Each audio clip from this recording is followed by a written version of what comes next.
First, we are investigating the man police believe murdered this 14-year-old girl. Alianna DeFreeze was reported missing last Thursday when she never showed up at school.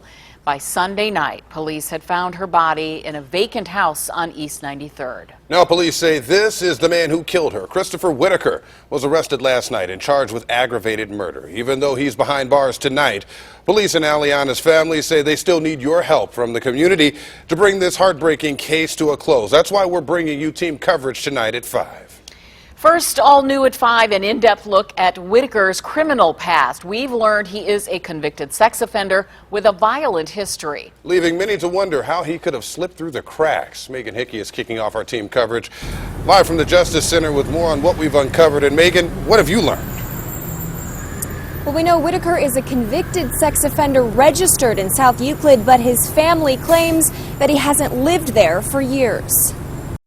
We're learning that Alianna DeFreeze is far from Christopher Whitaker's first alleged victim. Court documents obtained by News 5 show that he served 4 years in prison after pleading guilty to sexual battery and felonious assault in 2005. A chilling police report says Whitaker strangled his victim until she lost consciousness, sexually assaulted her, and stabbed her in the neck with a pair of scissors. He was released on post-release control and offended again, just months after his supervision period had ended. The sexual assault case was closed, his sentencing was over, and so that could not be used as a reason to put him back into prison. Legal expert Michael Benza explained that there was nothing about his post-release control And these are the conditions. or sex offender status that would have kept him from Alianna's bus stop. To just be out in the public, it's probably not something that was prohibited under either one of those things. Whitaker's family told me his registered address was just a mailing address. The Cuyahoga County Sheriff's Office tells me his address was verified by officers 6 times since 2009, but the last check was May of 2015. Benza said that unfortunately, and sometimes tragically,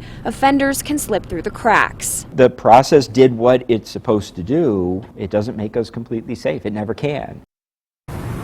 Whitaker has been charged with aggravated murder and is expected to make his first appearance in court on Saturday. Live in Cleveland, Megan Hickey, News 5. And as we said, the accused killer of Alianna DeFreeze is behind bars tonight, but police say they need more information to keep him there. Charles Whitaker charged with aggravated murder, but we still don't know how he made contact with Alianna. News 5's Tara Molina talked to police and family members. She's joining us live. And Tara, tell us why that part of the story is so important. Well, Frank, it's certainly part of the police investigation here, but police tell me the more tips that they get from people who may have seen something, who may have heard something, any information that they receive really strengthens the prosecution here. Because this man's been arrested, he's been charged, but he hasn't been convicted. 44-year-old Charles Whitaker, arrested, charged with aggravated murder. The very latest from Cleveland police on the Alianna DeFreeze case is crystal clear. But what led up to her brutal killing? Still fuzzy. Her family does not know the man accused of her murder, and the chief of police will not say how that man may have come in contact with her. So what happened between the time Alianna DeFreeze left the bus stop and was found in this abandoned home just about a block away?